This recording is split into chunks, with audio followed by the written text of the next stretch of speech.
আসসালামু আলাইকুম গাইস, দেখেন অনেক সুন্দর সুন্দর কাপড় আছে আমাদের কাছে। এই যে দেখেন থ্রি পিস, সবার আগে থ্রি পিসই দেখাই।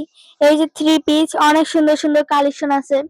এখানে আছে পিঙ্ক কালার, পরে হলুদ কালার, নেভি ব্লু কালার, পরে জাম কালার, কমলা কালার, টিয়া কালার, অনেক কালার আছে, অনেক কালেকশন আছে আমাদের কাছে।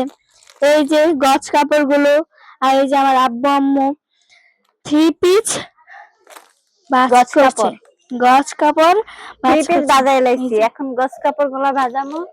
শাড়ি গুলা আছে কিছু, যেমন এই যে প্রজাপতি, মুক্তা কালেকশন, পরে এই যে প্রজাপতি, না এটা হচ্ছে ময়ূরী, ময়ূরী, এটা হচ্ছে গোলাপ, মানে পাতাবাহারের মধ্যে। আর এটা প্রজাপতি, ভাইরাল প্রজাপতি, এটাও ময়ূরী, হ্যাঁ ভাইরাল ময়ূরী। হ্যাঁ, এটা